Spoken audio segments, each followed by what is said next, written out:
Hello, welcome to our discussion forum on Open Higher Education 2030. So, when we talk about the future of higher education, of course we have to start with the present. And at the present, as you all know, the MOOC hype is changing the way we think about higher education and the way we see its futures.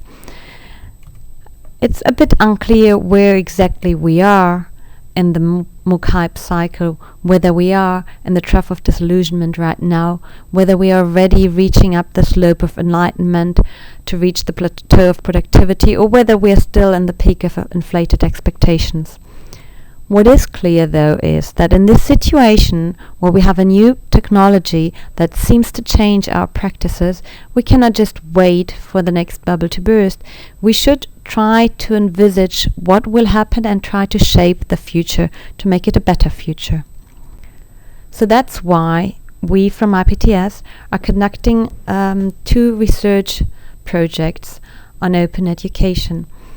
As you will see, this year we'll be focusing our research completely on higher education, or at least post-secondary education, and we'll be trying to come up with recognition schemes that will take care that respect the newly emerging learning strategies with new business models that universities might have, and in the end hopefully we'll come up with some guidelines for higher education institutions. This is the project that we would like you to contribute to and to reflect upon with us. But before we look into this, I would like to look at the project we did last year, where we envisaged in a targeted foresight study scenarios for open education 2030 in 3 sectors: school education, higher education and adult learning. Obviously, I will try to focus on higher education. So this past study takes as its starting point a learner and how this learner will be able to learn in the future. Today, what learners usually do in all 3 sectors is they enroll with an educational institution which helps them with content, guidance, assessment and certification, so that in the end they can get out of this institution with a degree in their hands. And in the case of higher education, research is embedded in this course of study. In the future, we envisage all this to be quite different. First of all, the selection will not be in the hands of the educational institutions anymore.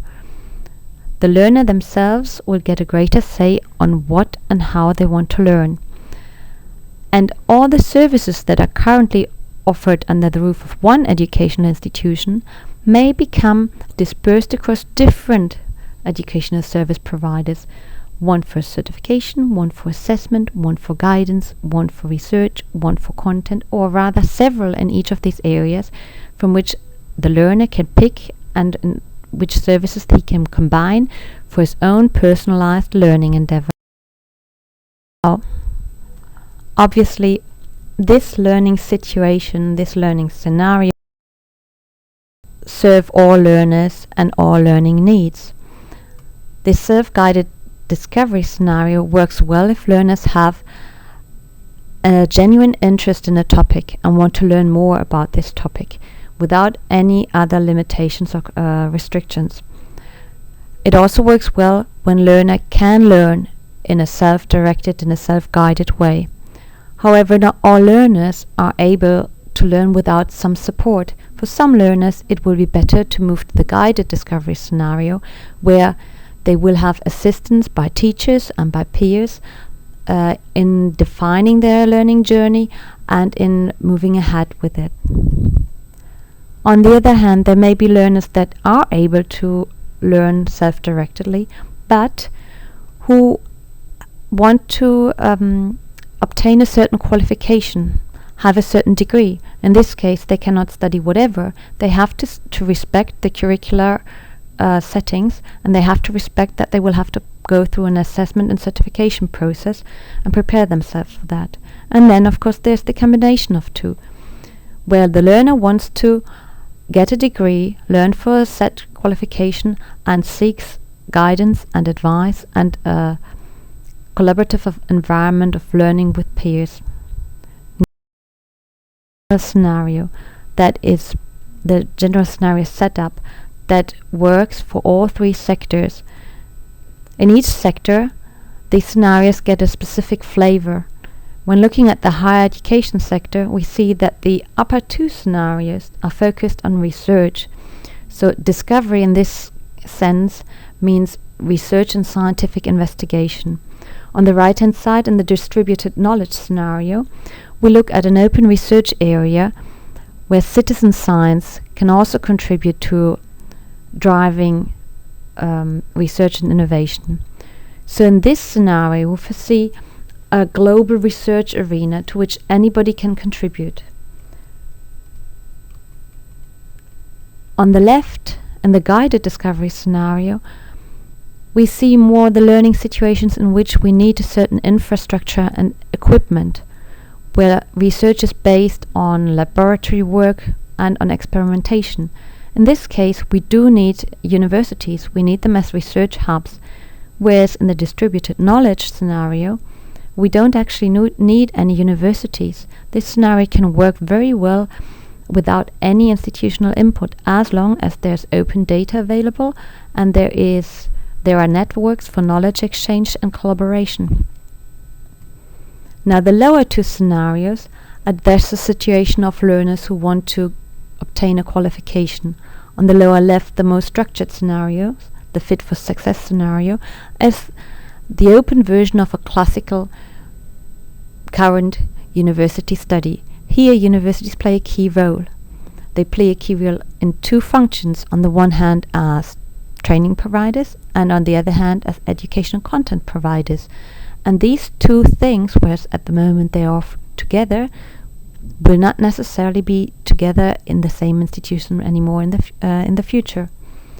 In the My Career Path scenarios, we envisage that learners will learn on the basis of several courses and resources that they choose and mix and adapt to their learning needs.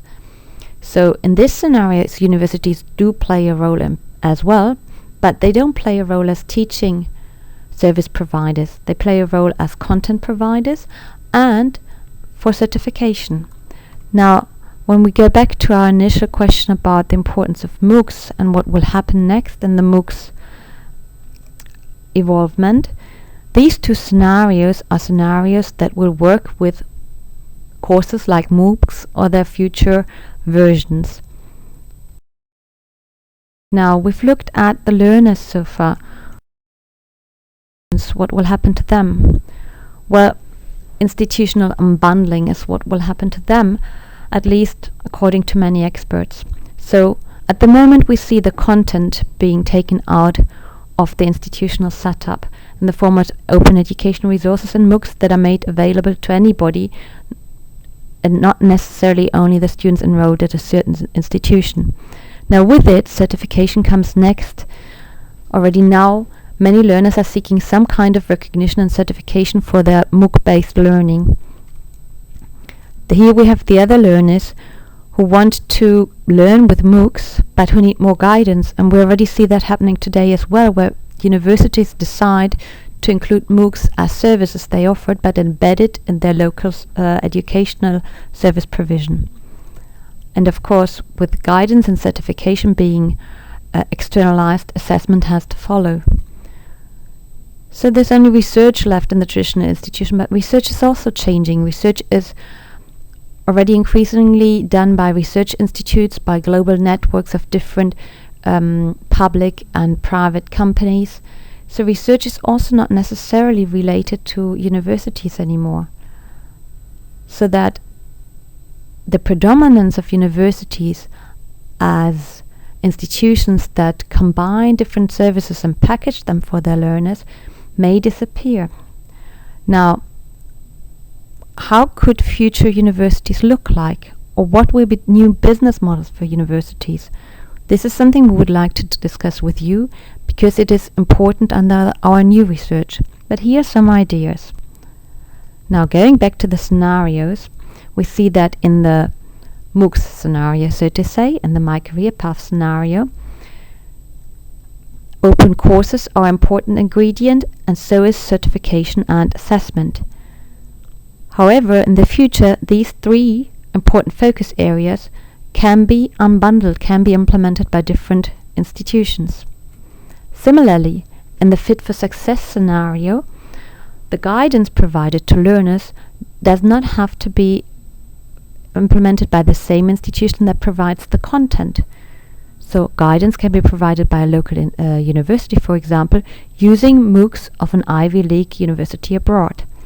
Similarly, certification could become an external service that is provided by a third player. In the networked knowledge scenario, research of course is of utmost importance, but guidance is also important. Although it is implemented in the same context of research conduction, guidance is part of the team of researchers working on the same project and institutional networks of researchers collaborating. Now if we move to the most open scenario, the citizen research scenario, so to say, the distributed knowledge scenario, here the institutional input is very low. The only thing that is really needed for this scenario to work is open data and open publishing. Now, let's look at these dimensions: research, open data, open publishing, open courses, guidance, certification and assessment. If we map the different scenarios on these different focus areas, we see that some of these dimensions are more important for some scenarios and others less. There's not a one-to-one mapping, but guidance, for example, is key in the Fit for Success scenario, where certification is important in 2 scenarios. Now, as a consequence of these different focus areas for different scenarios, we see 6 new strategies for higher education institutions to address learners' needs. Some of these may become combined, but not necessarily, and maybe there are more that we haven't really covered in this past work. So this is what we would like to discuss with you. What will future universities look like, and what will be their key roles for providing open higher education? Thank you very much for your attention.